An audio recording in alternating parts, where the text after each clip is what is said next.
পেছনের দিকে আল্লাহ রাসূল দেখতে পাচ্ছেন যে পেছনে একটা ইহুদি ছেলে, একটা ইহুদি যুবক সবার পেছনে এসে বসে আছে। আল্লাহ রাসূলের চোখ গেল, এই যুবক তুমি কে বাবা? তুমি কি জন্য এসেছো আমার কাছে?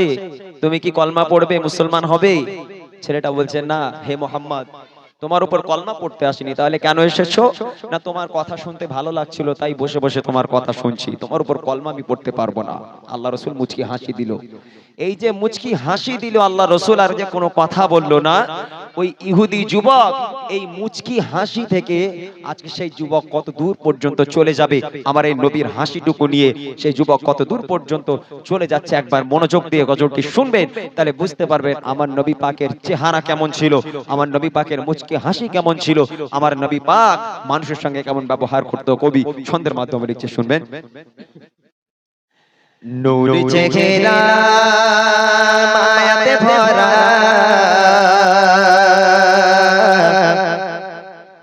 রোশনি ঝলকায় নূরের ফোয়ারা। নূর চেহারা মায়াতে ভরা, রোশনি ঝলকায় নূরের ফোয়ারা। দেখি তো যারা হয়ে ইশারা, দেখি অমর রূপের নজারা। নূর চেহারা মায়াতে ভরা, রোশনি ঝলকায় নূরের ফোয়ারা। দেখি তো যারা হয়ে ইশারা, দেখি অমর রূপের নজারা। ঠোঁটের মাঝে আছে জাদু মধুতে ভরা, ঠোঁটের মাঝে আছে জাদু মধুতে ভরা। একটিবার দেখলে চাই মন দেখতে দুবারা। নূর চেহারা মায়াতে ভরা, রোশনি ঝলকায় নূরের ফোয়ারা। দেখি তো যারা হয়ে ইশারা, দেখি অমর রূপের নজারা। এই যুবক তুমি কেন বসে আছো বাবা? তুমি কি কলমা পড়তে চাও? বলে, না মোহাম্মদ, তোমার উপর কলমা পড়বো না। শুনেছি তুমি নাকি পাগল, তুমি নাকি যা বলো সব ভুল বলো, তুমি নাকি সবাইকে নাকি মেরে মেরে বেড়াও, তোমার মনে নাকি দয়া মায়া নেই, তোমার উপর কলমা পড়বো না। তাহলে কেন বসে আছো তুমি? কিসের জন্য বসে আছো? হে মোহাম্মদ, তোমার কথা শুনতে ভালো লাগছে তাই তোমার কাছে বসে আছি। আমার নবী একটু মুচকি হাসি দিলে এই কথা শুনে, এই হাসি নিয়ে যুবক বাড়ি চলে গেল। বাড়ি যাওয়ার পর কি হবে দেখেন, কবি লিখছে, নবীর কাছে এসে বসে এক ইহুদি, প্রশ্ন তারে করে আমার দয়ার নবী। নবীর কাছে এসে বসে এক ইহুদি, প্রশ্ন তারে করে আমার দয়ার নবী। কেন এসেছো বলো আমার দরবারে, কেন এসেছো বলো আমার দরবারে।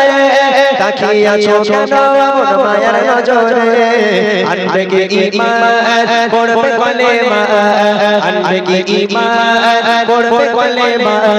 যুবক বলে ঈমান আনবো না, আনবে কি ঈমান পড়বে কলেমা। যুবক বলে ঈমান আনবো না। নূর চেহারা মায়াতে ভরা, রোশনি ঝলকায় নূরের ফোয়ারা। দেখি তো যারা হয়ে ইশারা, দেখি অমর রূপের নজারা। বাড়ি চলে গেল যুবক।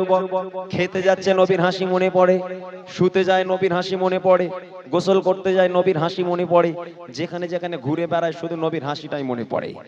নবীর হাসি ছাড়া ও যুবকের মনে আর কিচ্ছু পড়ে না। সারা দুনিয়ার চিন্তা ভাবনা সব উড়ে গেল, শুধুমাত্র নবী পাকের ওই যে মুচকি হাসি দিল, ওই মুচকি হাসি শুধু মনে পড়ে। এখনো থাকতে না পেরে পরের দিন আবার নবীর কাছে, নবী যখন বায়ান করছেন সাহাবায়ে কিরামদের নিয়ে, আবার পিছনে গিয়ে বসলো। আমার নবী পাকের আবার চোখ গেল, এই যুবক আবার কেন এসেছো তুমি?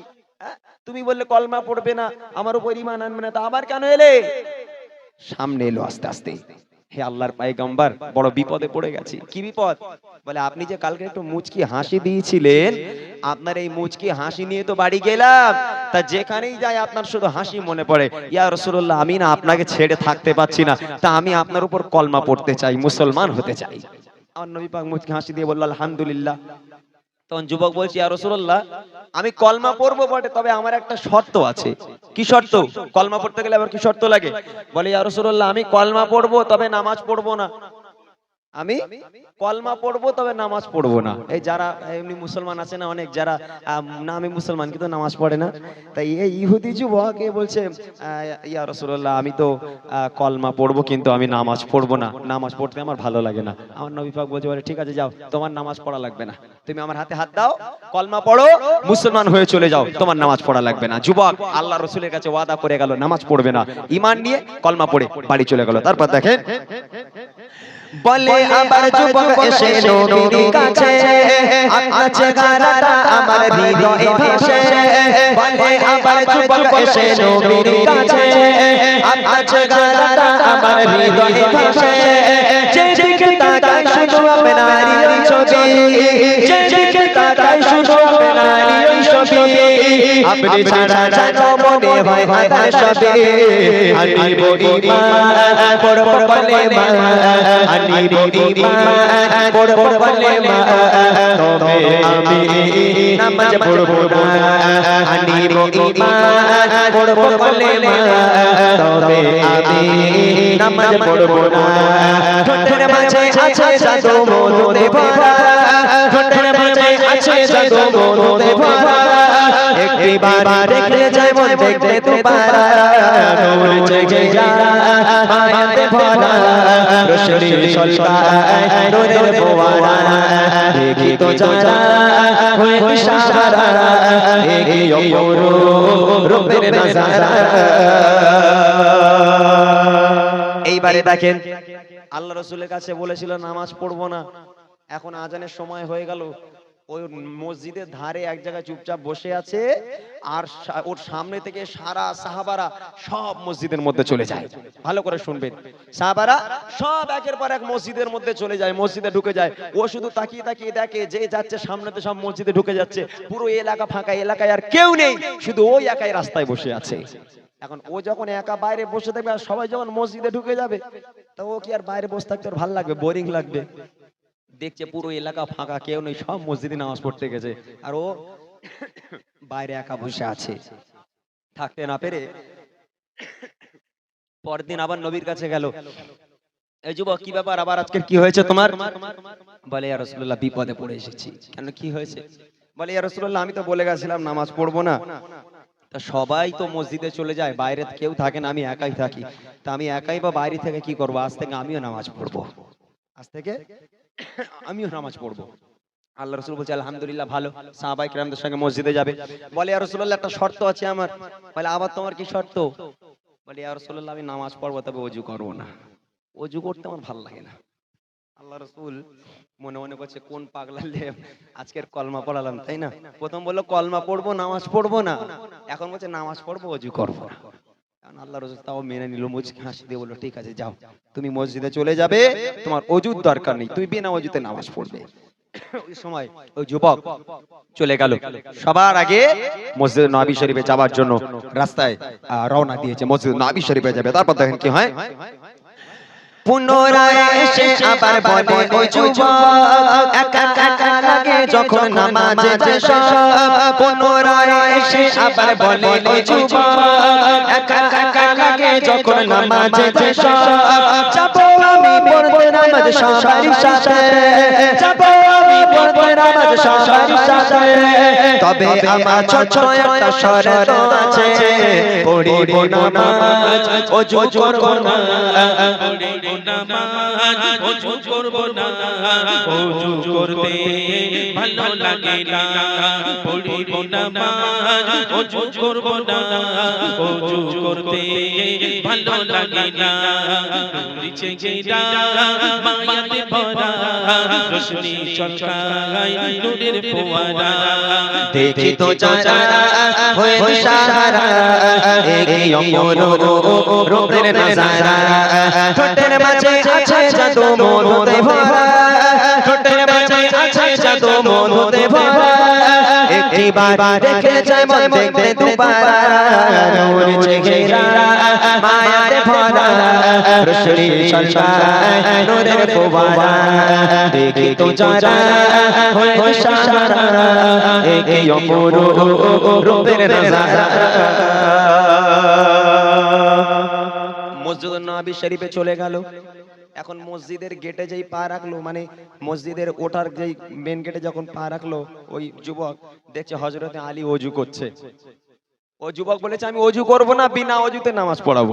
এখন বিনা ওযুতে নামাজ তো অনেকেই পড়ে, আমাদের এলাকায় অনেক মানুষ পড়ে, অনেক ছেলে পুলেরাও পড়ে, বলা যায় না। বিনা ওযুতে নামাজ পড়তে ভালোই লাগে। ওযু অত ঠান্ডার সময় কে ওযু করবে, দরকার নেই। মনে করলাম সে গোসল করেছিলাম দুপুর বেলা, আর এখন তো সন্ধ্যেবেলা, তো সে গোসল তো করেছি, এখন আর ওযুর দরকার নেই, ঢুকে যায় মসজিদের মধ্যে, ওই ওযু, বিনা ওযুতে নামাজ হয়ে গেল। তা এখন ওই যুবক যেই মসজিদে পা রাখবে দেখছে হযরতে আলী ওযু করছে। হযরতে আলী ওযু করছে, হাত কুনি পর্যন্ত ধুতে হয়, আর হযরতে আলী কাঁধ পর্যন্ত হাত ধুচ্ছে। এখন ওই যুবকের একটু খটকা লাগলো মনে, ও মসজিদে না ঢুকে আলীর কাছে গেল, বলে ও ভাই আলী, নবীর মুখে শুনেছি হাতের কুনি কুনি পর্যন্ত ধুতে হয় ওযু করার সময়, তুমি কাঁধ পর্যন্ত কেন ধুচ্ছ? হ্যাঁ, এই কাঁধ পর্যন্ত তোমার কোন বিধান? আল্লাহ রাসূল তো এই কথা বলেনি, আল্লাহ রাসূল বলেছেন কুনি পর্যন্ত ধুতে, তুমি কাঁধ পর্যন্ত কেন ধো? হযরত আলী বলছে, ভাই রসুলের মুখে শুনেছো যে কুনি পর্যন্ত হাত ধুতে হয় ওযু করার সময়, আর রসুলের মুখে কি এটা শোনোনি যেখানে যেখানে ওযুর পানি লাগবে সেখানে সেখানে জাহান্নামের আগুন লাগবে না? এটা কি তুমি শোনোনি? তাই আমি কুনি পর্যন্ত ধোবো, আমার এই পর্যন্ত আগুন লাগবে না, আর এখান থেকে এটা কি দোষ করেছে, এটা কেন আগুন লাগাতে দেবো? ওই জন্য আমি কাঁধ পর্যন্ত ধুচ্ছি। তখন যুবক বলে, ও তাই? যদি তাই হয়ে থাকে, আজ থেকে আমি কথা দিলাম, কাল থেকে ওযু নয়, কাল থেকে গোসল করে, ওযুর পানি দিয়ে গোসল করে আমি নামাজের জন্য আসবো। জোরে বলুন না সুবহানাল্লাহ। আহা, আল্লাহ রসুলের ওই কথায় তখন ওই ইহুদি ছেলে আল্লাহ রসুলের একজন মস্ত বড় সাহাবায় পরিণত হয়ে গেল। শেষ কথায় কবি লিখছে, দেখেন, এবার এসে যুবক প্রিয় নবীকে বলে, দোজখ চলবে না নাকি ওযু করিলে? এবার এসে যুবক প্রিয় নবীকে বলে, দোজখ চলবে না নাকি ওযু করিলে? তাহলে ওযু না করে গোসল করিব, তাহলে ওযু না করে গোসল করিব, কেন দোজখের আগুন গায়ে লাগাবো? এটাই আদর্শ নবী শোনো না, এটাই আদর্শ নবী শোনো না, কারোর প্রতি কঠোর হলো না, এটাই আদর্শ নবী শোনো না, কারোর প্রতি কঠোর হলো না। নূর চেহারা মায়াতে ভরা, রোশনি সরকার নূরের ফোয়ারা, দেখি তো যারা হয় দিশাহারা, একে অপরূপ রূপের নজারা, একে অপরূপ রূপের নজারা, একে অপরূপ রূপের নজারা।